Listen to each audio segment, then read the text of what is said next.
بسم اللہ الرحمن الرحیم۔ بسم اللہ وحدہ والصلاۃ والسلام علی رسول اللہ، اما بعد۔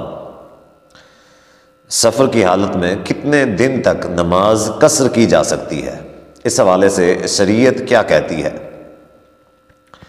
تو اس حوالے سے قرآن و حدیث کے اندر تو کوئی صراحت موجود نہیں ہے، البتہ نبی صلی اللہ علیہ وآلہ وسلم سے کچھ احادیث ملتی ہیں، جن احادیث سے علماء کرام نے مختلف قسم کی آراء قائم کی ہیں۔ اس کا فہم جو علماء کرام کا ان احادیث سے جو فہم ہے وہ مختلف ہے۔ اس حوالے سے امام احمد بن حنبل رحمہ اللہ وہ فرماتے ہیں کہ جو شخص 3 دن تک قیام کرنا چاہتا ہے، یعنی کہ مسافر کی حالت میں 3 دن تک قیام کرنا چاہتا ہے، تو وہ شخص نماز قصر کر سکتا ہے، لیکن جو شخص 3 دن سے زیادہ قیام کرنے کا ارادہ رکھتا ہے تو وہ مکمل نماز پڑھے گا۔ اب یہ جو 3 دن ہیں، ان کے اندر سفر کے جو اوقات ہیں وہ شامل نہیں ہیں، یعنی کہ انسان آتا جاتا ہے، اب اس پہ کتنا وقت لگتا ہے کتنا نہیں لگتا، جتنا بھی وقت لگتا ہے اس کو 3 دن سے خارج کرنا پڑے گا۔ اس کے علاوہ 3 دن جو شخص وہاں پہ قیام کرتا ہے تو وہ نماز قصر کر سکتا ہے۔ جو 3 دن سے زیادہ پھر یہ ہے کہ وہاں پہ قیام کرتا ہے وہ پوری اور مکمل نماز پڑھے گا۔ یہ امام احمد بن حنبل رحمہ اللہ کا اس حوالے سے موقف ہے۔ اس حوالے سے امام مالک اور امام شافعی رحمہم اللہ وہ فرماتے ہیں کہ جو شخص 4 دن وہاں پہ قیام کرنے کا ارادہ رکھتا ہے تو وہ نماز قصر کر سکتا ہے، جو 4 دن سے زیادہ وہاں پہ ٹھہرنے کا ارادہ رکھتا ہے تو وہ پھر مکمل نماز پڑھے۔ اسی حوالے سے امام ابو حنیفہ رحمہ اللہ کے نزدیک 15 دن تک نماز قصر کی جا سکتی ہے، اس سے زیادہ نماز مکمل پڑھی جائے گی۔ اب اس حوالے سے جب ہم حدیث کا مطالعہ کرتے ہیں تو ہمیں جو زیادہ صحیح اور جو زیادہ راجح مسئلہ معلوم ہوتا ہے وہ یہ ہوتا ہے کہ جو شخص 3 دن قیام کرتا ہے، قیام کرنے کا ارادہ کرتا ہے تو وہ نماز کو قصر کر سکتا ہے، یعنی کہ جو اس کا آنا جانا ہے، جو سفر ہے، تو اس کو نکال کے وہاں پہ سٹے کرنے کے جو 3 دن ہیں وہ اگر 3 دن سٹے کرتا ہے تو وہ نماز کو قصر کر سکتا ہے، لیکن جو شخص اس سے زیادہ نماز وہاں پہ رہنے کا ارادہ کرتا ہے تو وہ نماز قصر نہیں کر سکتا۔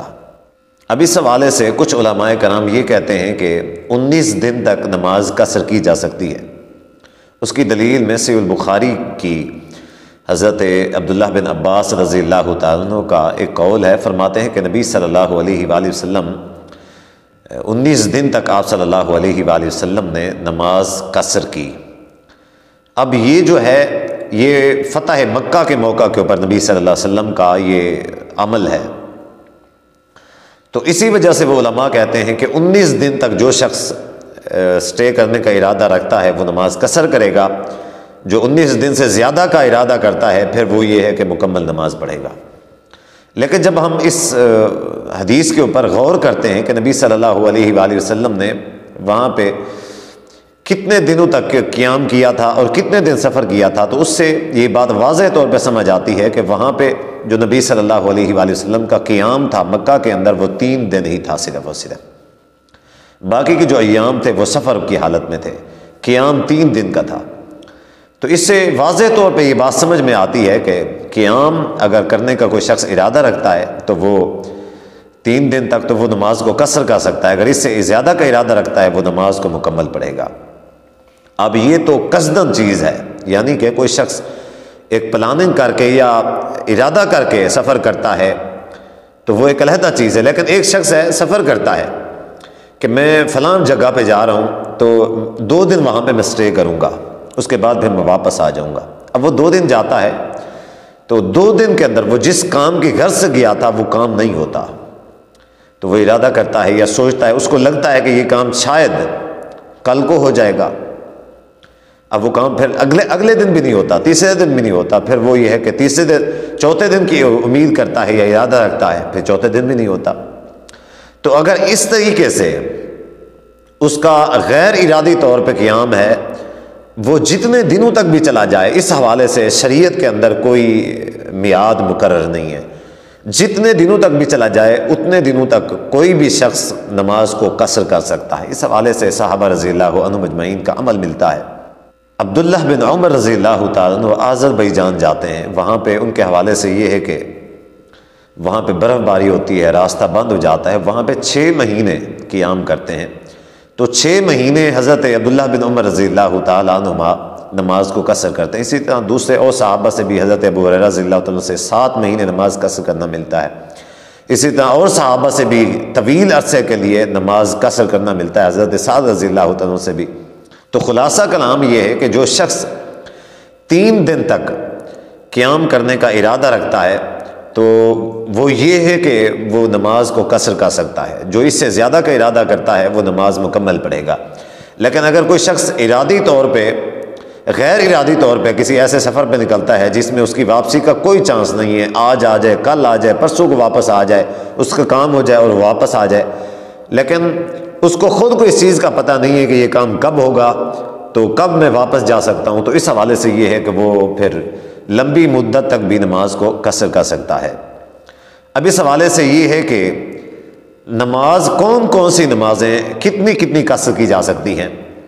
تو اس حوالے سے یہ ہے کہ فجر کی نماز چونکہ 2 رکعت ہے تو یہ مکمل پڑھی جائے گی. اسی طرح ظہر کی نماز 4 رکعت ہے، اس کو قصر کر کے 2 رکعت پڑھا جا سکتا ہے. عصر کی نماز بھی 2 رکعت پڑھی جا سکتی ہے. مغرب کی نماز 3 ہے اور 3 ہی پڑھی جائیں گی. عشاء کی نماز بھی قصر کر کے 2 پڑھی جا سکتی ہیں. اس کے علاوہ اکثر لوگ سوال کرتے ہیں کہ کیا سفر کے اندر سنتیں پڑھی جا سکتی ہیں. دیکھیں بھئی، فرض جس کا قیامت کے دن سوال ہونا ہے، جو انسان کے اوپر فرض ہے، لازم ہے جو چیز، اس کے اندر اللہ تعالیٰ نے کمی کر دی ہمارے لیے، تو سنتوں کا تو قیامت کے دن سوال نہیں ہونا. تو اس حوالے سے صحابہ رضی اللہ عنہم اجمعین کی اکثریت یہ ہے کہ ان کا عمل جو تھا وہ یہ تھا کہ وہ سنتیں سفر کے اندر ادا نہیں کیا کرتے تھے. البتہ یہ ہے کہ بعض اوقات بندہ نوافل جو ہیں وہ ادا کرتا رہتا ہے یا سنن ادا کر لیتا ہے، تو اگر کوئی کرنا بھی چاہتا ہے تو اس میں کوئی گناہ والی بات نہیں ہے، لیکن قصر کی جا سکتی ہیں سنتیں، کیونکہ فرض کے اندر اگر کمی کر دی گئی ہے تو سنتیں تو پھر بالاولیٰ ان کے اندر کمی کی جا سکتی ہے یا ان کو چھوڑا جا سکتا ہے. اس میں کوئی حرج والی بات نہیں ہے. اللہ تعالیٰ سے دعا ہے کہ اللہ تعالیٰ کما حق دین اسلام کو سمجھنے کی، اس پر عمل کرنے کی توفیق عطا فرمائے. والسلام علیکم ورحمۃ اللہ وبرکاتہ.